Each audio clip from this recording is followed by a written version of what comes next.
الحمد للہ وکفا وسلام علی عبادہ الذین اصطفیٰ اما بعد۔ محترم ناظرین و سامعین، السلام علیکم ورحمۃ اللہ وبرکاتہ۔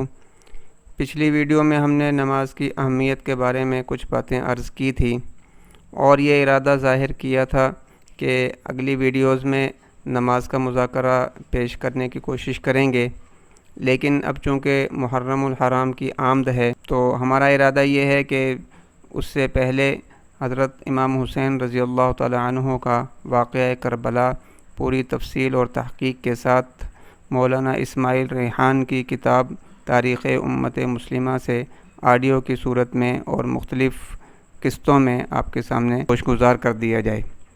تو سب سے پہلے یزید بن معاویہ کے دور کے بارے میں کچھ عرض کرتے ہیں کہ حضرت امیر معاویہ رضی اللہ تعالی عنہ کا جانشین 34 سالہ یزید، ان کی وفات کے وقت حمص کے مضافاتی قلعے حوارین میں تھا۔ اس سانحے کی خبر سن کر وہ تیزی سے دارالخلافہ آیا۔ تب تک حضرت معاویہ رضی اللہ تعالی عنہ کی تدفین بھی ہو چکی تھی۔ یزید نے مملکت کے عمائد اور اہل دمشق سے تعزیتی خطاب کرتے ہوئے حمد و ثنا کے بعد کہا، معاویہ رضی اللہ تعالی عنہ بلا شبہ اللہ کے بندوں میں سے ایک بندے تھے۔ اللہ نے ان پر انعام و اکرام کیا اور پھر اپنے پاس بلا لیا۔ وہ بعد والوں سے بہتر اور پہلے والوں سے فروتر ہیں۔ میں انہیں اللہ کے یہاں معصوم قرار نہیں دیتا کہ وہی ان کا حال بہتر جانتا ہے۔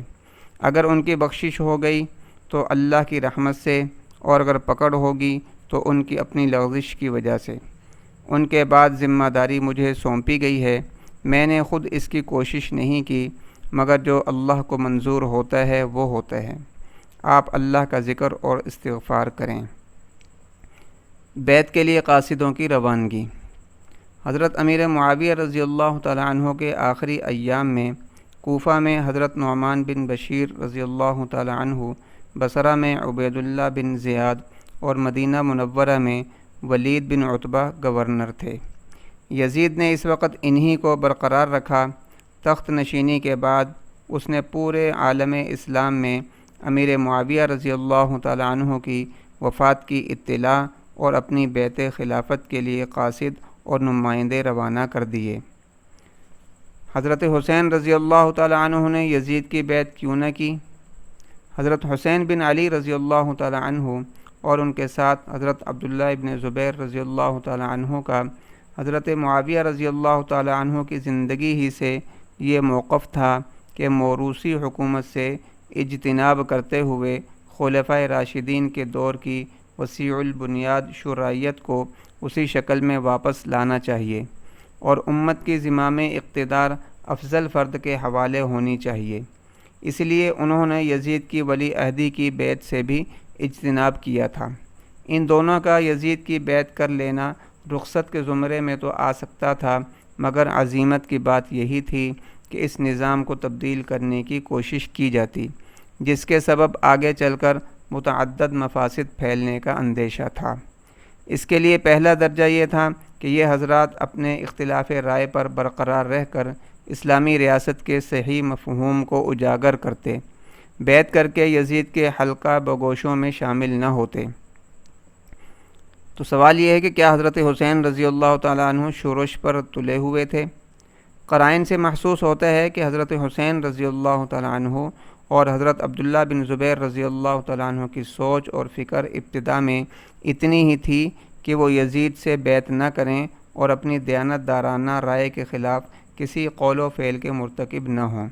ایسی کوئی صحیح روایت نہیں ملتی جس سے ظاہر ہوتا ہو کہ یہ حضرات کوئی شورش برپا کرنے پر تلے تھے، ورنہ حضرت حسین رضی اللہ تعالیٰ عنہ کو تو حضرت معاویہ رضی اللہ تعالیٰ عنہ کی زندگی میں ہی اہل کوفہ کے خطوط ملنے لگے تھے، جن میں انہیں کوفہ آ کر امت کی قیادت کی دعوت دی جاتی رہی تھی، مگر کسی مستند روایت سے یہ ثابت نہیں کہ حضرت حسین رضی اللہ تعالیٰ عنہ نے اس دعوت کو سراہا ہو، بلکہ قرائن بتاتے ہیں کہ یزید کی تخت نشینی پر بھی حضرت حسین رضی اللہ تعالیٰ عنہ نے کوفہ جانے کا فیصلہ نہیں کیا تھا، اور شاید وہ عمر بھر مدینہ میں ہی رہنا پسند کرتے تھے اور ایک فتویٰ کی حیثیت سے اپنی رائے پر قائم رہنا کافی سمجھتے، مگر جب انہیں جبری بیعت سے بچنے کے لیے گھر سے بے گھر ہونا پڑا تو اس وقت وہ کوفہ جانے کے امکان پر غور کیے بغیر نہ رہ سکے۔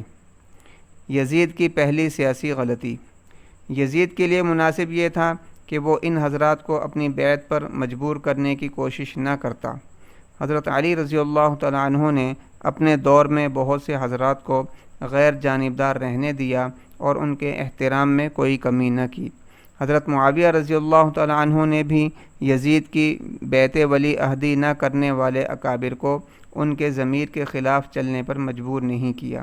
یہ یزید کی پہلی سیاسی غلطی تھی کہ اس نے ان بزرگوں پر فوری بیعت کے لیے دباؤ ڈالا اور اپنے والد گرامی کی وہ وصیت نظر انداز کر دی جس میں اسے شرفاء کے ساتھ سختی نہ برتنے اور اپنی رائے پر اصرار نہ کرنے کی تاکید کی گئی تھی۔ اس وصیت کو فراموش کر کے یزید سے غلط فیصلہ سرزد ہوا جس نے مزید دشوار حالات کو جنم دیا، جن سے نمٹنے میں یزید نے مزید غلط فیصلے کیے اور یوں حالات قابو سے باہر ہوتے چلے گئے۔ مستند روایت کے مطابق یزید نے تخت نشین ہونے کے بعد حضرت معاویہ رضی اللہ تعالیٰ عنہ کے آزاد کردہ غلام رزیق کو مدینہ کے گورنر ولید بن عتبہ کی طرف یہ حکم دے کر بھیجا کہ وہ حسین بن علی رضی اللہ تعالیٰ عنہ اور عبداللہ بن زبیر رضی اللہ تعالیٰ عنہ کو فوراً اپنے پاس بلوائے اور ان سے بیعت لے۔ یہی قاصد حضرت معاویہ رضی اللہ تعالیٰ عنہ کی وفات کی خبر بھی لے کر جا رہا تھا۔ قاصد جب مدینہ پہنچا تو رات ہو چکی تھی۔ اس نے دربان سے اصرار کر کے گورنر ولید بن عتبہ سے فوری ملاقات کی اور یہ اہم پیغام دے دیا۔